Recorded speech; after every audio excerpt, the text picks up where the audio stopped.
All right, hi everyone, and welcome to Melbourne Jewish Book Week. We're at the tail end of the day. Because there was a swapping of rooms, so just in case you're wondering if any of us are Howard Jacobson, we are not. You'd have to go upstairs. Maybe some of them will come down here. Who knows? Welcome to the Cultural Tensions in Australia session. Before we start, I would just like to acknowledge that we are meeting on land that is traditionally owned and, well, the custodians are the Wurundjeri and Boonwurrung people of the East Kulin Nations, and I would like to acknowledge their elders past, present and emerging, and recognise that this is land that has not been ceded, and also recognise the traditional owners and custodians of the lands across Australia. I would also like to thank the sponsors of Melbourne Jewish Book Week, without whom we would not be able to have this fantastic festival, and particularly the sponsor of this session, Doris and Michael Pryles. So thank you very much. And now, onto the session. Now, it seems to be that we're in a bit of a flashpoint era for our community. Every week there seems to be another controversy, an issue that pits Jew against Jew in fierce battle. Whether it's Israel, anti-Semitism, local politics, sex abuse scandals, the pandemic, lockdowns. I can't remember a time when we have ever before had so much community noise. And today we're looking at how writers engage with these issues, how we think about and write about them in fiction, but also when reporting on them for both Jewish and non-Jewish audiences. And we have a panel of three excellent people, writers. To my immediate left is Ashley Golderg, who is an Australian writer based in Melbourne, and his writing has appeared in lots of cool places. This is the abridged version. And his work was longlisted for the Commonwealth Short Story Prize and the Galley Beggar Press Short Story Prize. And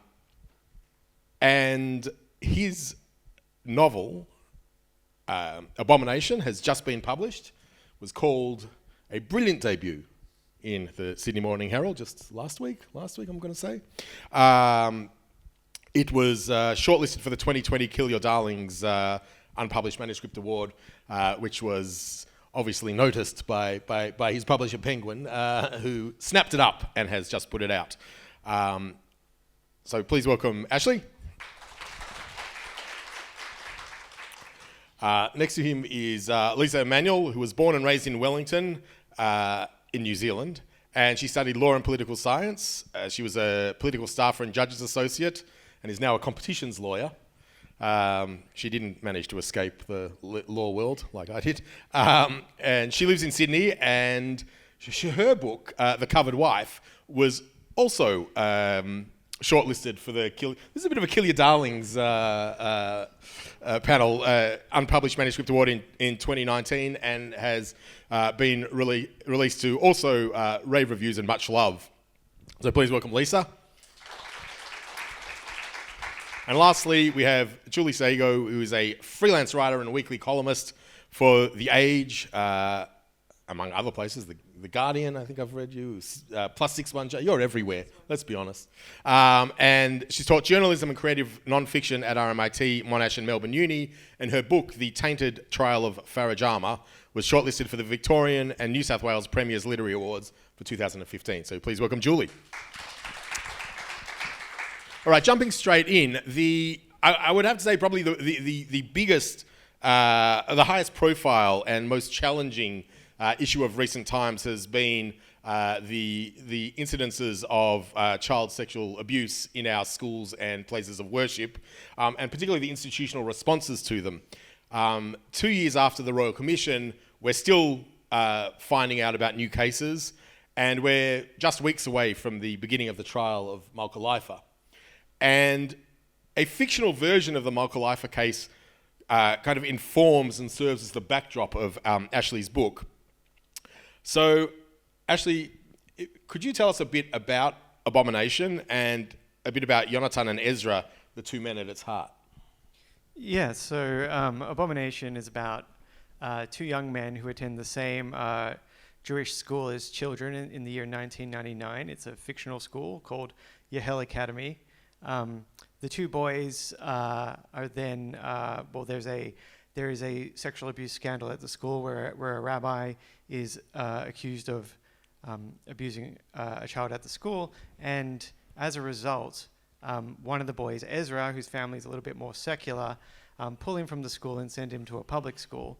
And the other boy, Jonathan, he remains at the school. But the crux of the story really takes place 20 years later when Ezra and Jonathan are reunited at a rally for the extradition of that rabbi from Israel. And Ezra has grown up to be a secular atheist, and Jonathan is an ultra-Orthodox observant Jew who even teaches at Yehel Academy, where the boys once studied. And like, to what extent was it informed by the Malka Leifer case, and also perhaps the other cases that have appeared in the Royal Commission? Because it makes me actually somewhat uncomfortable reading, because there's a lot that feels very, very familiar through the story. Yeah, those events. I mean, I do want to make clear that the Rabbi Hirsch, the fictional perpetrator in the book, is an amalgamation of not just Malka Leifer, but also various cases, including those that are featured in the 2013 Royal Commission into institutional responses to child sexual abuse. But those events, really, my intention was to use it as a springboard to launch into the two disparate narratives of the protagonists. But I do understand, and I have had a lot of feedback that the events kind of really hang over the narrative. I think, that's really, it's not something I really set out to do. I don't think it was intentional. And I have spoken about this a lot and written about it. And I do think it's because, much like I would imagine most members of the Jewish community, I had a visceral reaction to those events. And though my intention was to use them more, like as I said, as a springboard, I do think they hang there the way my reaction to them kind of hung over my writing the book. And the way I imagine for a lot of us, when we think about it, those events still hang over maybe perhaps how we see ourselves or how people see the Jewish community. Lisa, now, not to age anyone unnecessarily, but Lisa and I went to school together. And I remember a particular scandal that actually rocked the Melbourne Jewish community just after we finished school, and involved a number of people in our year level. And it involved a certain rabbi who I probably shouldn't name for legal reasons, because it's being taped, but everyone knows what I'm talking about. And in some ways I was reminded of this particular case while reading your book, which is, well, actually, why don't you tell us about a bit about The Covered Wife and about Daniel and Sarah and Rabbi Lev? Sure. So my book is set, The Covered Wife, set in Sydney and the Blue Mountains. And Sarah is, when we meet Sarah, she's, I think, 29-year-old lawyer, Jewish heritage, but been raised away from the Jewish community by a single mother. She meets Daniel and falls for him pretty quickly. And he introduces her to a small community down at Bondi Beach, a Jewish community, Orthodox community, but a little bit sort of New Agey. And it's run by a very charismatic young rabbi and his wife, Menachem Lev. Do you want to tell me? Do you want me to say more? Yeah. So the two of them are drawn into this community, and then eventually the community moves to the Blue Mountains and sets up a community there, and things change. Was it a hard stretch, kind of thinking of the way in which Judaism could be taken to the extent of essentially becoming a cult, which is what happens in the book? Yeah, so I guess I was interested in two things. I was interested in exploring why someone, an educated, secular, modern person would choose to go into Orthodox, a very strictly Orthodox life, and transform her life to live according to the rules of Torah. And then I was very interested in how this community sort of, I guess, transitions from, while very devout, quite benign and beautiful in many ways, to something quite different, where the religion is twisted into, a form of repression and control, I guess. And to me, the question is it a stretch? In some ways it was, and I guess the challenge for me was to make it seem authentic and to explain how a community would step over that line. But again, there are so many examples from real life, not Jewish communities necessarily, but all manner of religious communities or New Age communities that make that transition from just a community of believers to something very different. Julie, you've written for both Jewish and non-Jewish publications about the lockdown breakages, the Israel-Palestine in the context of particularly the Zoe Daniels letter, religious discrimination bill, the Lifer case, many issues of particular interest to the Jewish community. Now, I wonder what role you see your journalism as having in holding a mirror to the Jewish community, especially from kind of, given that you do write for Jewish and non-Jewish publications, being on that kind of insider-outsider borderline. Yeah, is this on? Yeah. That's really interesting, and I think I've been at this for a very long time. So I think I have evolved as far as this issue has gone. There are certain pieces that I'm not sure I'd be inclined to write these days that I might have earlier on.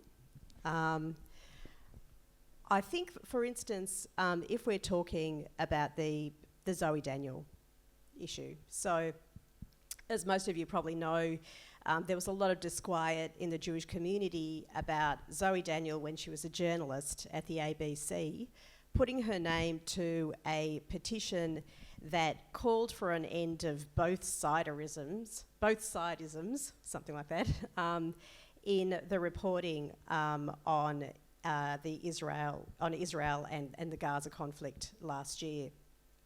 And I was very critical of the journalists who signed that petition, and it was difficult for me because a lot of those journalists included friends of mine, mentors of mine. It had a lot of loaded language referring to Israel as an apartheid state and so on, but I don't even think I saw it so much as a Israel issue or a kind of indication of animus or malice against Israel necessarily.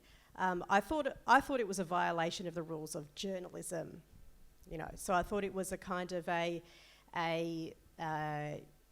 are certain sort of things that are sacred to our craft, and one of them is that you don't suppress certain facts. You give context. You try and kind of write as truthful account of a particular set of circumstances as you can.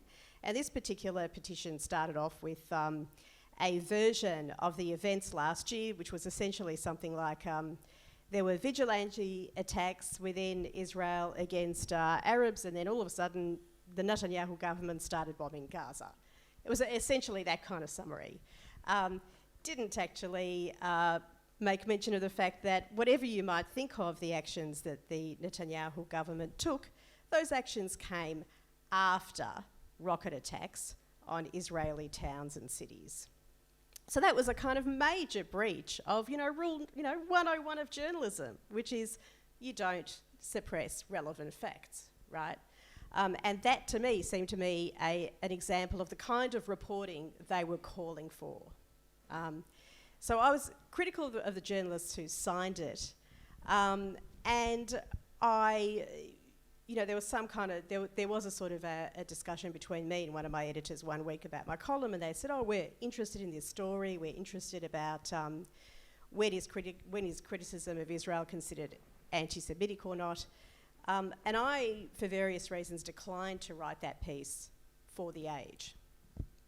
But I did write it for Plus 61J in the context of how some of those Jewish issues played out in the federal election campaign. And I don't think I necessarily would have changed one word had I written it for The Age, but I just think it would have taken on a very different meaning. First of all, it would have blown up an issue, blown up the significance of an issue beyond what I think it deserved, or beyond what kind of weight I think it had in the political conversation. But I think it also just would have kind of had a more combative meaning if it was published there. It's interesting because you talk about the way in which it's kind of perceived and the possible different ways in which it's received by readers in different kind of publications or contexts, which kind of highlights to me that in some ways you're not it's not only that you're a mirror, and this goes for both of you as well, but you're also kind of a prism through which outsiders might view the Jewish community or Jewish attitudes or what have you. And just stay with you for a moment, Julie.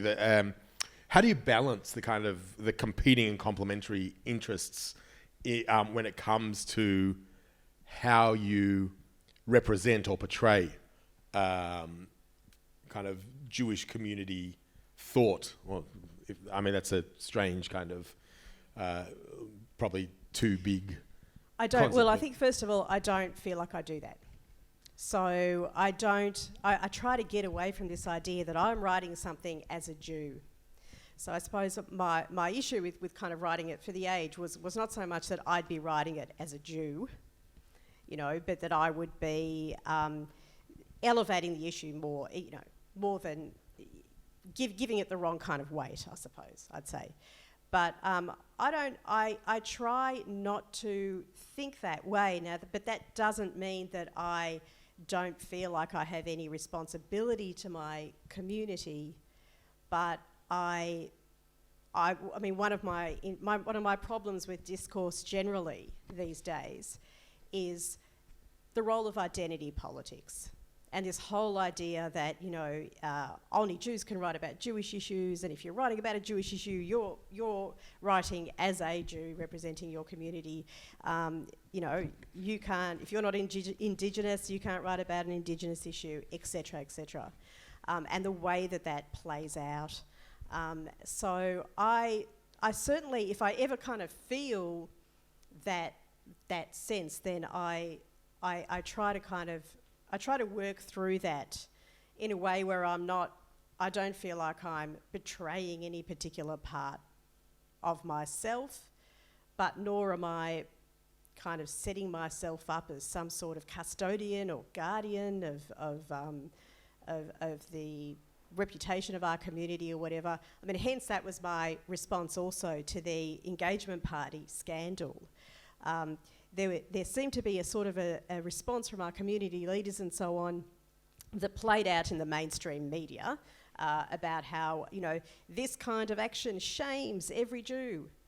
I certainly didn't feel any sense of shame. I didn't. I felt I was bloody angry at them, as were you, I know, Bram, famously. And I'm just staying quiet in the corner here. Yeah, but I wasn't ashamed. I wasn't any more angry at them than I would have been at anybody else who took that kind of action. It's interesting you touch on the own voices thing, because this is a thing that I think is really interesting for Lisa and Ashley as well. So there is a really big thing in the writing world about who gets to tell what story, and it's interesting that I think there's a surface level which you go, okay, as Jews, these are your stories to tell, and that you won't run into those sort of accusations. But where is the line drawn in terms of if you're representing or writing from perspectives of segments of the community to which you don't belong, right? And so I'm just wondering what considerations you had in terms of what you felt, any limitations you felt, I suppose, in writing the stories you did because of what you were able to tell without kind of crossing some sort. Firstly, whether you feel that there is a line that ought not be crossed, and if you do, how you felt or how you kind of negotiated that line. Ashley? Well, I think, firstly, the ultra-Orthodox sect that I created, the Yahel sect is fictional. While they have certain traditions and rituals which are identifiable in certain other ultra-Orthodox sects, it's really much like the Rabbi Hirsch character. It's an amalgamation of ultra-Orthodox sects, not only in Australia but overseas as well. So certainly the line there is definitely not using an actual sect. Really for me as well, I was brought up modern Orthodox, not ultra-Orthodox, but in terms of halakha, it's all, the way I see it in terms of observance, it's effectively, we know what the laws are, it's just the level of observance isn't as strict. Everything that's in the book is real. Every tradition, every ritual, every Jewish law is a Jewish law, and in writing it, I've spoken before how for the Yonatan, the ultra-Orthodox character, his narrative is really a questioning of faith, and that questioning of faith is my questioning of faith, but it's not based upon, for him, there's a few hyperbolic events. I don't want to give too much away, but that's what kind of leads to that for him. But for me, it was definitely a more gradual process as a result of all the external influences I had. And so I guess what I'm saying is when writing those elements in the book, there's certain contradictions of Jewish law and certain behavior. Those are all things that I was aware of. There's effectively what's in there in the sort of the response to Judaism and Jewish law is my response. So in doing that, I felt comfortable doing it the way that I did it because effectively that's how I feel. Lisa? Well, if there's a few things I think the idea of Indigenous people writing Indigenous characters, Black people writing Black characters, etc. I think a part of that is about representation and making sure that different voices are published and read and heard. And I think that's a separate point, but related. So I think it's really important that a variety of voices are published and publicised, and it's not just, a certain demographic writing from different perspectives. I think that's the first thing. The second thing is, I think fiction, by definition, has to allow you to imagine different worlds and different people. And if I can only write, female, middle class, Jewish characters, then it's pretty dull. But the question is, do you do it well? And I think people should be able to write what they choose to write. The question is, will anyone publish it? Is it going to be any good? Is it going to sound authentic? And for me, when I wrote The Covered Wife, interestingly, I found that I wrote around it for a while, and when it worked for me was when I was writing it from an outsider's perspective coming in to a religious community. And I think that's why it was authentic, because I could imagine that much more readily than, say, if I was writing from the rabbi's perspective.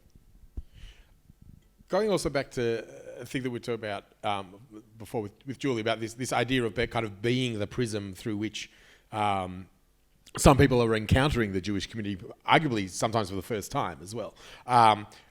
Both your books were written with Jewish and non-Jewish audiences in mind, and you both went down the Kill Your Darlings path, which is obviously not a Jewish organisation.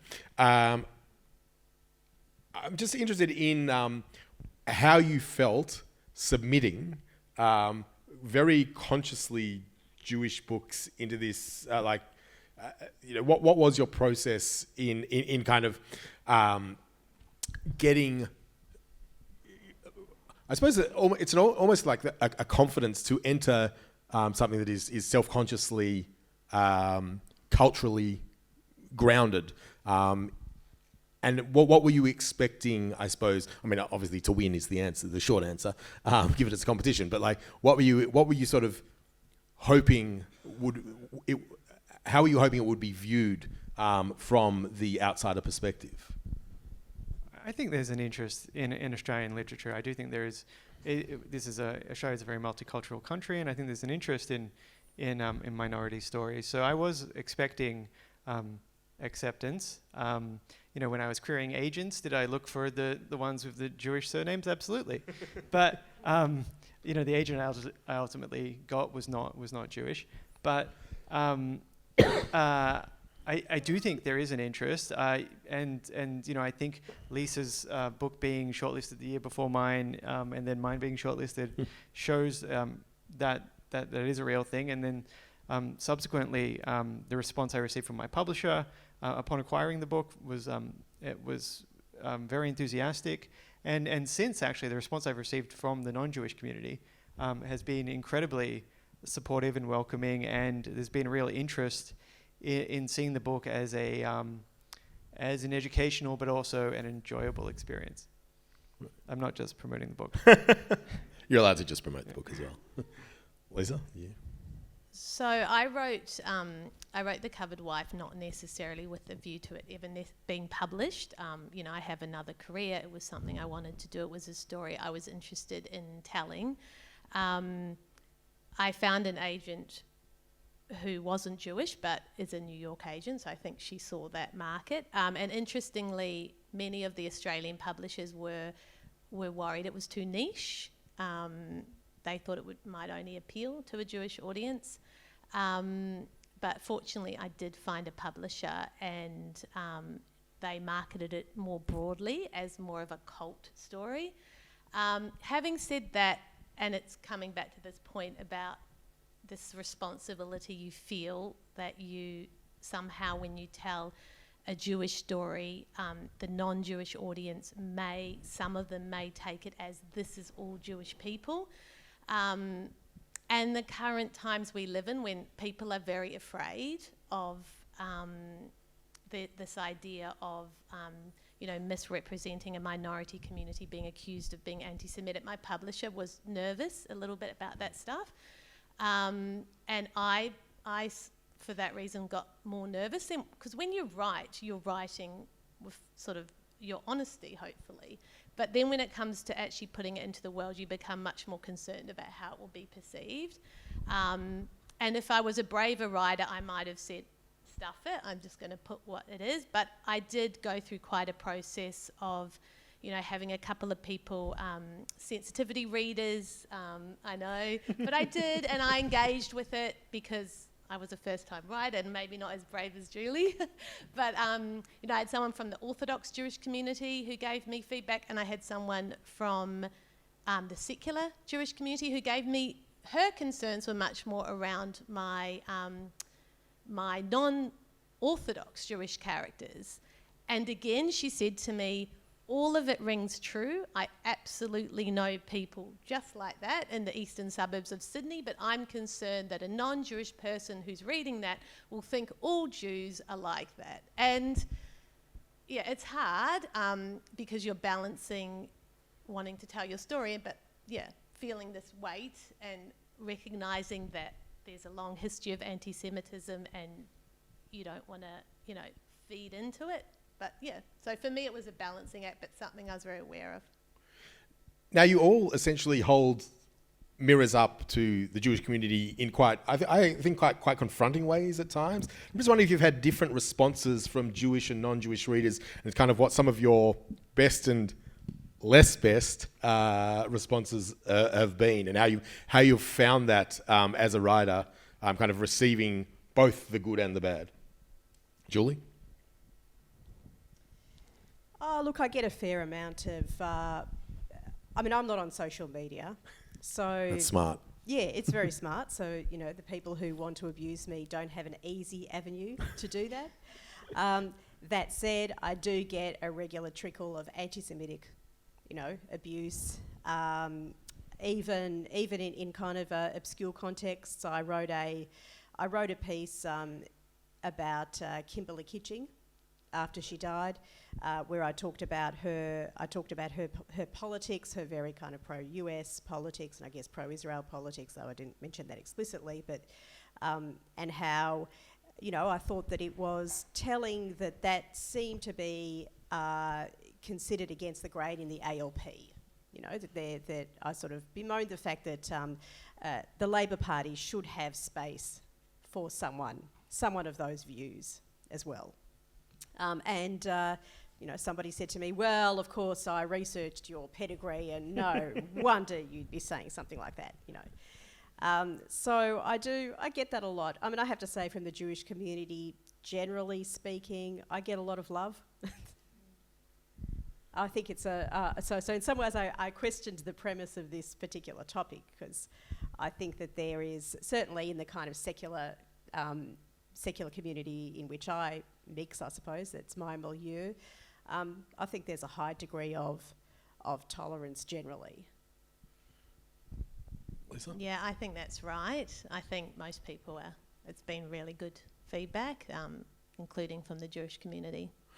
So there hasn't been like a sense of I don't know, reflexive defensiveness or something like that that you've encountered? I've heard that it's made some people feel very uncomfortable, and I guess the closer you are perhaps to the type of community that's portrayed, it might be more uncomfortable. And I think what's really quite unique about the Australian Jewish community in both Sydney and Melbourne, and great, is that we're very integrated. So, in some communities, the Orthodox community and the traditional and the Reform are all very separate, but we're all integrated, and our kids sort of go to, different religious education programs, so we mix. So, yeah, I guess there was some uncomfortableness. And I got a couple of, very upset reviews on, On Goodreads? On Goodreads or Amazon. But, yeah, generally it was very positive. Can I just say something, Lisa, on what you said before? I mean, and I salute you guys, because I can't write fiction. I was once teaching a course at RMIT called Building a Strong Narrative, and I had to mark some students' papers that were fiction, and I've just found myself, struggling. I mean, I could kind of read this sort of 18-year-old science fiction piece and know that it was bad, but I kind of didn't have the language to express it other than, I'm not sure I really found the spaceship, authentic the way you wrote about it. So, I salute you guys, but I'm just horrified, Lisa, that your work would be looked at by a sensitivity reader when you are talking, to the extent that it's relevant, you are talking about your own community, your own vantage point in your own community. I mean, imagine if someone had subjected Philip Roth to a sensitivity reader when he wrote Point Noise Complaint. How different would the history of Western cook our liver. Literature be? Yeah. Sorry. I just think, it's not a criticism, but I just think, surely we've got to stand up against this garbage. Surely. Well, that said, having done a number of sensitivity reads, I can assure you that there's some come along that are very deeply problematic, even from... Really? Oh, yeah. I'm not going to... You do sensitivity reads? I have done some. Right. Yeah, and they're often I actually think you're probably quite right. They're just it might be a different, perspective, but there's nothing inherently problematic about it. But then there are some that just actually get it, wrong. And you're just okay, this is actually problematic, misrepresentations of particular aspects that are actually deeply problematic. So I think that the sensitivity reads are also, part of them are more, it's probably more authenticity or accuracy reads often, but and a little bit to protect yourself, maybe, if someone was to criticise. Yes, you exactly. After. I think it's like an insurance policy. I took care, and but yeah, I know, and I think there's a lot of self-censoring that goes on. Yeah. Yeah. I mean, Ashley, the book's only been out 3 weeks or thereabouts, but I'm just wondering if from some of the Orthodox community particularly, I'm not sure that they would necessarily be reading it, but like, have you, I'm talking the ultra orthodox, which, you know, in some aspects of the portrayal does not come out looking very good. Whether you've had responses, like, you know, kind of your best and worst responses thus far at the beginning of the ride, so to speak. Yeah, quickly, I just want to bring it back to the sensitivity read, in that I went to an event with Tony Birch a couple of days ago, and he said he refuses to do them, and the reason being because, well, he's got a couple of reasons, but one of which is he believes that if he did do them and then the book was found to be inappropriate, they'd blame him. So, so you know, Bram, I'm happy to take the blame. I get blamed for everything else. Yeah. Why not that as well? But back to the question. Yeah, so it's only been 3 weeks, and so far it's been very well received, both within and outside of the community. My father has told me that he's given the book to some more religious friends of his, and the response has been positive. That's as far as I can go in terms of the more orthodox. But I do have one response, a review I received in an unnamed, to be unnamed publication, where the reviewer, I believe they were Jewish and but secular, and their response was negative. Their response was really because they felt like it was too narrow of a portrayal of Judaism, that it only portrayed the ultra-Orthodox community, and that was some of the response I kind of expected to receive, and so far the only one that I've received like that. And I think it's what you said earlier in terms of being reflexively defensive. That's how that review came across to me. I do feel like they've missed the mark. I'm the author. I mean, at the same time, with the book, you let it out into the world, and it's the readers to interpret as they will. But, you know, it's interesting to me that, you know, in terms of, I imagine my upbringing was probably similar to theirs, and that with the way I wrote it, like I said, this is really, so much of that is what I have taken away from my Jewish upbringing, and not necessarily the more extreme, stricter parts of ultra-Orthodox observance. Yeah, you'll do well, because like you're 3 weeks into your like book and you've already got the thick skin. Like, I wouldn't mind throwing it open to you if anyone's got any questions. This is kind of a topic that. Okay, straight up. Do we have a microphone that's roving? No. Oh wait. Here. What is that? Nick? Yes. No. I can. Can you? Go on, shout. I have a question for Ashley. Did you actually use a sensitivity reader, and did you change anything because of it? And did your editor want you to change things? I didn't use a sensitivity reader. As I've said, you know, basically in response to the last question and earlier, this was really, I felt, my response to my Jewish upbringing. I don't feel like the distinctions are significant, you know, in terms of between modern orthodoxy and ultra-orthodoxy, because you know, Jewish law is Jewish law. You know, I'm very aware. I was very aware of all the problematic ones. Even though we didn't observe them the way I was brought up, you know, going to shul, men and women were still separated. You know, things along those lines. So I didn't use one. We did have an issue with the cover. I do want to state that that publishers have final say on the cover. They're very influential. And there was an original cover which they said, hey, we really love this, but we think it could be deemed to be anti-Semitic. And I said, absolutely. What was it? Come on. I mean, it was it was the same title, but they had the cover across the eyes.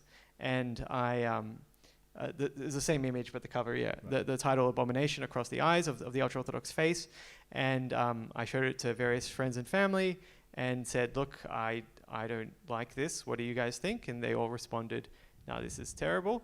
So this cover was the compromise, believe it or not. Yeah, it's not very nuanced. Subtle it is not. I would have preferred something a little bit more abstract. something that I think speaks to what I believe the book is, which is literary fiction. And there are two narratives throughout the book. There is the ultra-orthodox and the secular, but you wouldn't know it looking at the cover. Yeah, there's the ultra-orthodox and the ultra-orthodox. Anyone have any other questions? Wait, is that a hand over there? You're undecided. You think you have one? Just perhaps, if there's no questions, just, I know we're approaching closing time, but let's give another 5 minutes. Is there any of you particularly, obviously, because more recent, Ashley and Lisa, want to read a short extract, maybe just 2 minutes each, just to give a flavour? If you don't feel like I it, think I'd probably be better to. I actually want to know from Julie, what in the Jewish community things has been the most challenging issue that you've written on, that you've found most challenging to write about in a like personal sense? A Jewish issue, or generally? Both. Either. Actually, I know what you'd say about the non-Jewish one. The most recent, I'm guessing, but.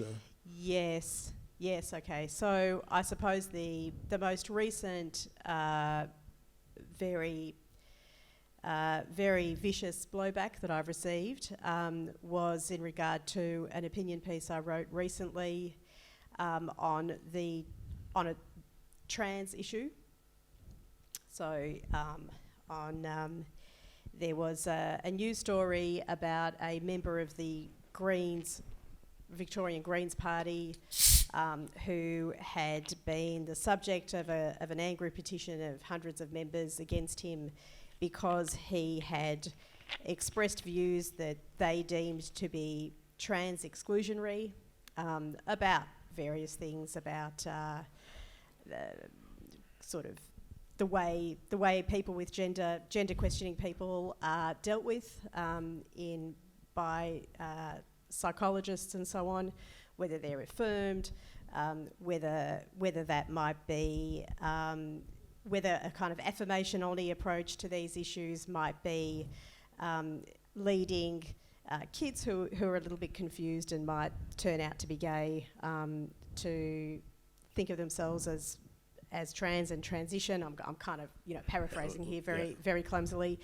He also talked about just more in terms of the reaction though, the response. Female spaces and so on. So look, the reaction was he was called trans exclusionary and transphobic for raising these issues, and there was a kind of push against him. This was a news story. It was a news story that I responded to with a piece that basically said, look, there's a threshold issue that he raises that is a legitimate issue for debate, and then of course I got the pile-on. Did you expect it? Like, is this the thing? Like, do you go in knowing that there? I mean, because it's the same as when writing fiction as well. Like you do kind of have this sort of. You have this balance that you do in your head about you know what you're taking on and you consider what you're taking on. Like, do you go in there going, okay, I need to say this, but there's going to be a pile-on? Knew that it was probably going to provoke a strong reaction, but I suppose you never quite know. You can never entirely predict, and I think we were talking about it before. As a result of this piece, there were people who called me in private correspondence. I mean, people I quite like and respect, who referred to who kind of likened my views to Nazi views, who said that what I was writing was going to could lead vulnerable young kids to commit suicide. It's a very, very heavy moral burden that is piled on you if you dare to enter that space. I think there might have even been some disquiet among some of the journalists internally at The Age. There's been a kind of precedent in, I don't know if you guys know about it, but Suzanne Moore at The Guardian wrote a piece tackling similar themes. She was the subject of a petition internally from journalists at The Guardian that made life very difficult for her, and she left. Again, this is another example of the kind of thing that horrifies me that journalists would do, you know, that they would kind of jump on this idea that to have a rational debate and a discussion is causing harm to people, that a kind of a debate that meets the criteria for a legitimate threshold issue to be talked about is kind of causing people harm. This kind of idea that's of safety as being a sort of intellectual safety, you know. I have real trouble. I have real trouble with that, though I understand I understand the sensitivities involved. I think the answer to your question is, you've got a deadline coming up. You know, yes, that this is a dangerous topic, but you're so preoccupied with kind of writing it that you don't fully anticipate. We just have one quick question, one last question, which over there. Yeah. Whoop. If you come here, hold it. Sorry. You're supposed to hold it. Looks like it's Alex from. Okay, so firstly, I have an issue with the premise at the beginning that you said that there's more issues now. I just think the issues are much more amplified. But in terms of a question, following on exactly from Julie's point, for both Ashley and Lisa, did you obviously knew what you wanted to say at the end of your book. Did you do this with, because I haven't read either of them, but they sound like they're both a little bit provocative. Was the intention to be provocative given that you knew you were writing, or potentially knew you were writing for a non-Jewish audience? Was the intention to be a little bit provocative and a little bit challenging to the status quo? No, I wasn't out to provoke. No, I was just interested in telling the story. Yeah, I actually didn't think it was as. I guess I just, as I think you mentioned Philip Roth. I mean, there's so many examples in literature and film and television of Jews examining Judaism and being Jewish, and I guess I was a bit naive in a way in terms of like, our religion is all about questioning, and I thought that was the basis of, you know, that was what was so wonderful about Judaism. You can, you know, question things and examine things and not, you know, be part, you know, not, I guess, still be part of the community, and it's a part of our culture. So, yeah. Yeah, I also didn't set out to provoke. I think that although I do think that literary fiction owes it to its reader to be engaging. I'm not saying it needs to be a crime thriller, but I do think well-written literary fiction still has tension in it, and I do think I did aim to have tension in the book. I do think that also that in my book, the more extreme events, and I made sure of this when writing it, that's not the focal point of the book. It is the springboard, as I said, that launches the two narratives. And you know, there's been a few reviews some very positive reviews that have that I will humbly say have stated that I did a good job in not. There was an option for melodrama there, and by not focusing on that and instead focusing on the lives of just two men, it's a book that's a more nuanced character study. All right, thanks. We'll have to wrap up there. So thank you to Julie, Lisa and Ashley, and to all of you. And thank you for coming to Melbourne Jewish Book Week. And they will all be selling and signing their books upstairs in the book hub or book shop.